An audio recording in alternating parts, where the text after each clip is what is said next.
as I was working on the Artist's Way, I came across this concept that they have called inner critic, or the inner, here's another term for it. It's basically, on a psychological level, it is the accumulation of all the negativity that we have developed as creative beings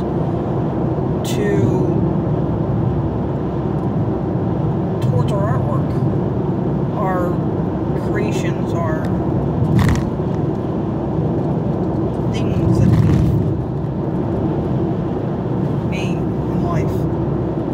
And when I say creative beings, I'm including all the makers out there, all the crafters out there, even some of the engineers that are out there that come up with some really wild and crazy things that are really cool looking. Because they're basically sculpting with buildings for all intents and purposes and other things.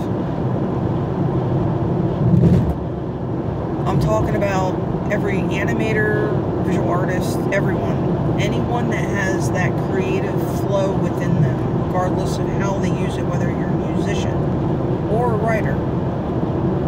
We all carry this inner critic, this, I guess you could call it a voice, but I don't want to sound like some kind of crazy person.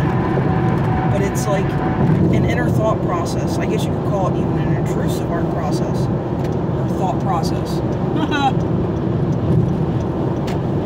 that messes with us. And it's toxic. It's one thing to, as an adult, especially in the art world, to consider the risks. Am I able to do this project? Am I able to accomplish this task? What are the risks involved in this? What would happen if I don't finish this task? What would happen if, you know, if part of the task didn't get finished? Okay. I'm not talking about that. I'm not talking about the normal level of, you know, risk management when it comes to projects, even personal projects. What I'm talking about, get rid of that thing, is where that goes from regular risk management, like low-level worries, to hyper anxiety. And these come from our formative years as we're growing up.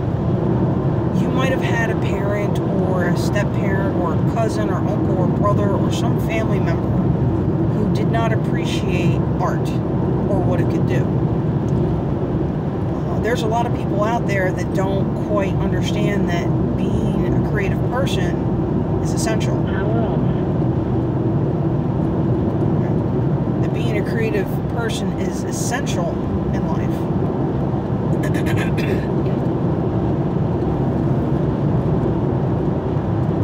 That, hold on, that without a lot of these artistic instances, we wouldn't have the nice looking cars, we wouldn't have the awesome packaging design, we wouldn't have really nice paintings, we wouldn't have really cool toys. There's so many things that the art world touches upon. We wouldn't have awesome movies, like, really. But a lot of these naysayers, sometimes they say these things because they care a little too much. And this is just my thought process. They're worried about you. They want to make sure that you succeed in life. But rather than supporting you in where your passion is, instead of supporting you in the skill sets that you're developing as you're young, instead of helping you become a better creative being, they talk about all the things that you can't do. And this is not teaching you risk management. This is building a wall. And there will be moments in your life where something sticks. A friend of mine years ago, we were talking about it, and I was telling her how I was afraid of the drama of online art. I had seen one artist disagree with another artist, and then artist one's fans started harassing artists too, which is wrong. You don't do that. That's stupid. But that was part of the risk of putting your art online.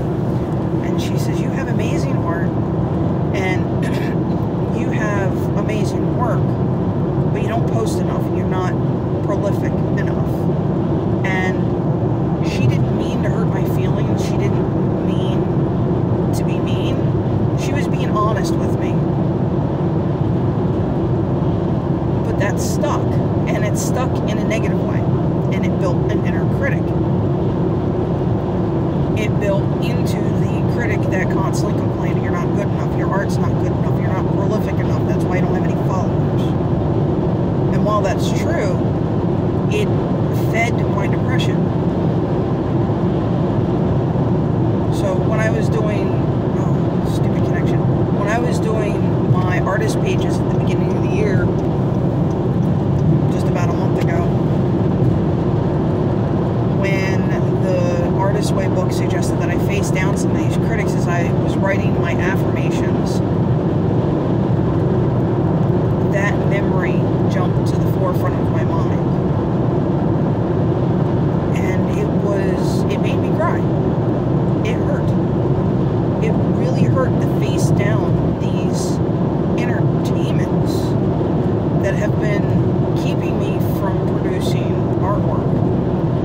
When people talk about art block, some people will say that it's just a lazy man's way out. It really isn't. It is a physical inability to be creative.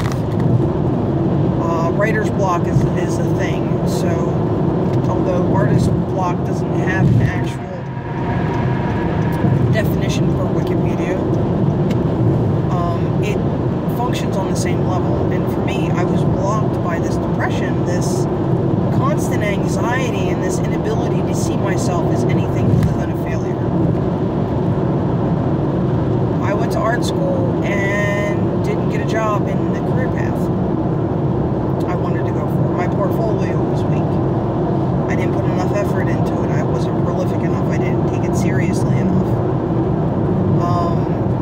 Then I started doing graphic design work, and I was trying to, fake it till I make it kind of thing.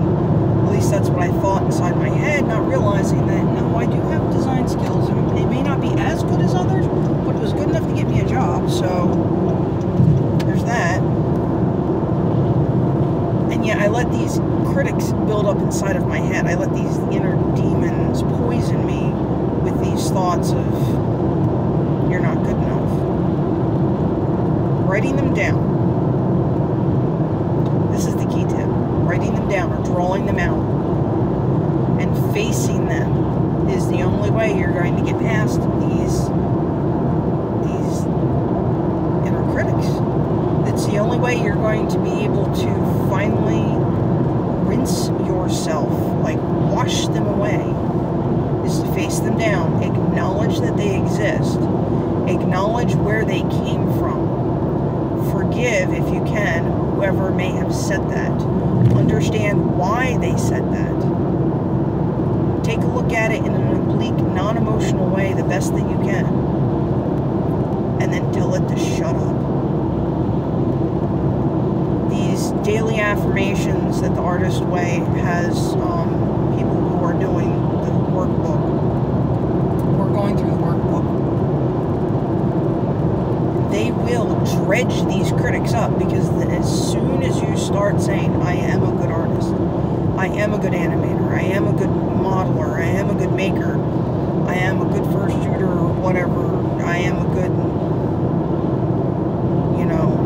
insert creative stream here, I'm a good musician, I'm a good artist, I can, do this, I can do that. Those voices will come up, those intrusive thoughts will jump in and go, no, you're not. And you need to think about, okay, so why do I think this way? Where did this come from? Where's the first place I remember hearing this? Why did they say that? Was it from me, or was it from someone else? Why did they say that? And then, why is it not true?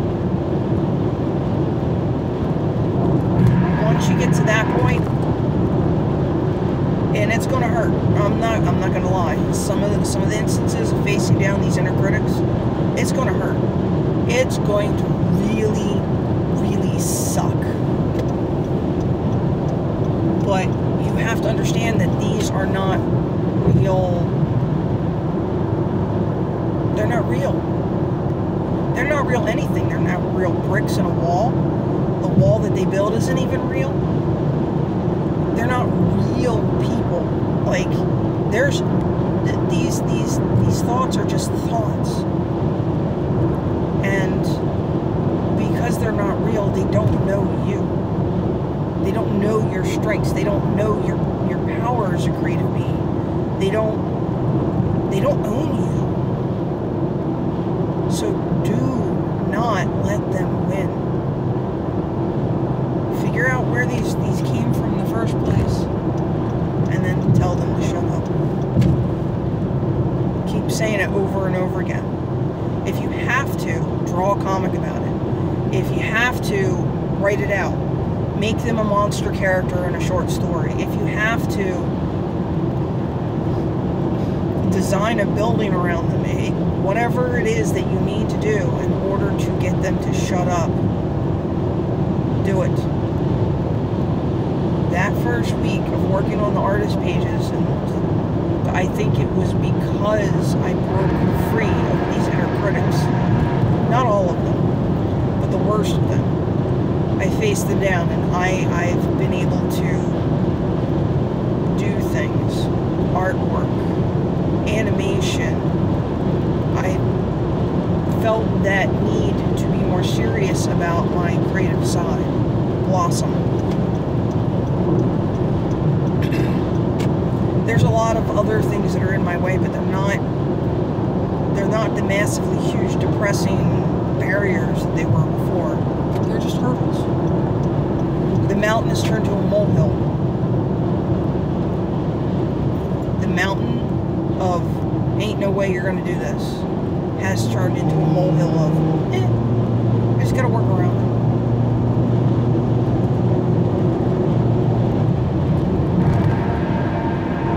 So when you're facing down your inner critic and you're finding your way of working around it, make sure you do these affirmations too. I am good at what I do. I am great at what I do. And it's not the fluffy self-help, oh, I did that. No. These inner critics feed off of your own self-doubt.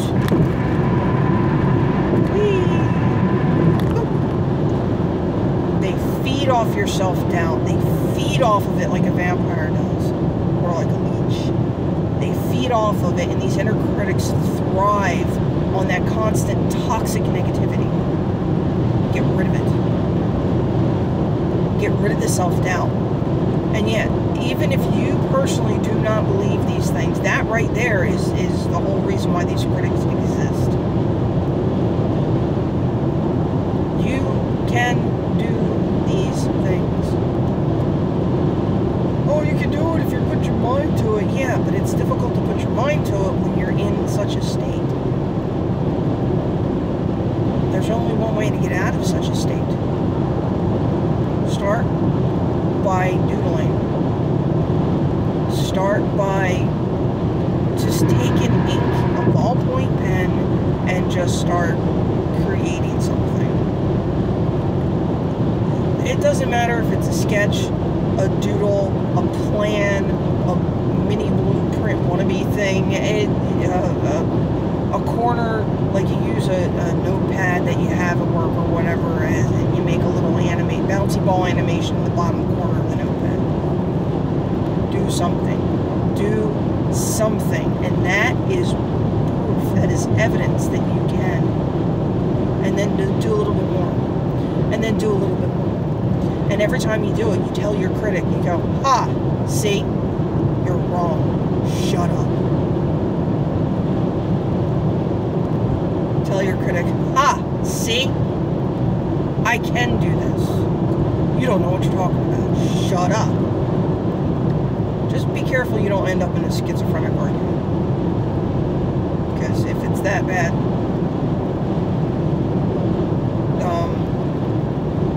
yeah.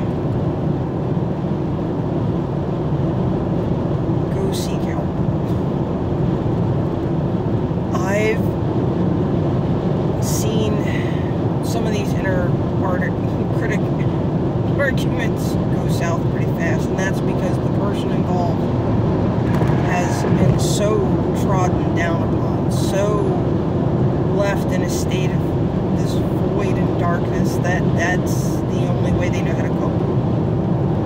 And it's painful to see, especially when it's a loved one, because there's nothing you can really do. There really isn't nothing you can really do except be there for them and hope that they can work through.